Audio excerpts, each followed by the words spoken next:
네, 취재 기자와 좀 더 짚어보겠습니다. 이서준 기자가 지금 스튜디오에 나와 있습니다.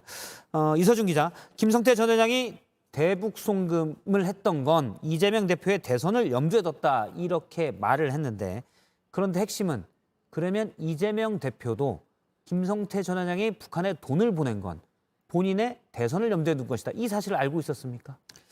일단 김성태 전 회장의 이 같은 진술이 나온 건 매우 최근인 것으로 파악이 됩니다. 그러니까 검찰 수사가 더 진행이 돼봐야 이재명 대표가 김성태 전 회장의 존재를 어디까지 알고 있었는지는 윤곽이 그제서야 나올 것 같습니다.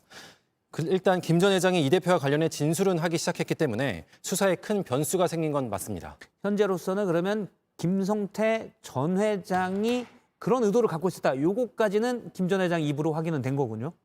네, 그렇게 볼 수는 있을 것 같습니다. 예. 그런데 앞서 이재명 대표가 누군가 바꿔줘서 통화를 한 것 같다 한 인터뷰에서 얘기를 했었죠. 근데 실제 통화를 한 구체적인 자리가 나왔네요. 그러니까 북한 인사들과 함께 했었던 자리였다. 예, 한번 사진을 한번 보시겠습니다. 예.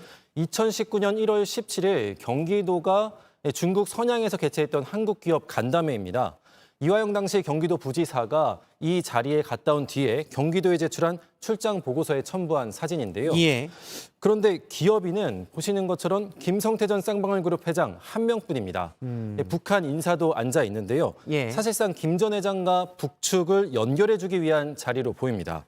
이 출장은 이재명 당시 경기도지사가 최종 결재하면서 진행이 됐습니다. 예. 바로 이 자리에서 이화영 전 부지사가 이 김 전 회장과 이재명 지사를 전화 통화할 수 있게 연결해 줬다는 겁니다. 잠시만요. 앞서 그 사진을 다시 한번 볼까요? 예, 사진을 다시 한번 보면 이때 그러니까 중국에서 저렇게 송명철 조선아트의 부실장도 있던 자리에 이화영 지사가 이재명 부지사가 이재명 지사와 당시 통화를 하면서 김성태 전 회장의 전화를 바꿔줬다는 거군요.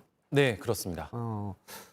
그건 이재명 대표가 한 인터뷰에서 했던 내용과 일단 부합은 하는 거고요. 네. 알겠습니다. 혹시 통화 내용이 파악된 게 있습니까? 아직 통화 내용까지는 파악하지 못했습니다. 검찰도 이 통화에서 어떤 대화가 오갔는지 집중적으로 조사하고 있는 것으로는 알려졌습니다. 예. 그런데 김성태 전 회장이 앞서 박사라 기자의 리포트에서도 봤듯이 태국에서 송환될 때만 해도 통화한 적도 없다라는 주장을 계속 유지했었잖아요. 그런데 이번에 사실 통화는 했다. 또 북한에 돈을 준 건 이재명 대표의 대선 때문이었다. 이렇게 얘기를 한 건 뭔가 김성태 전 회장이 심경의 변화가 있어서 진술의 입장, 태도를 바꾸기로 한 것, 그런 것도 있습니까?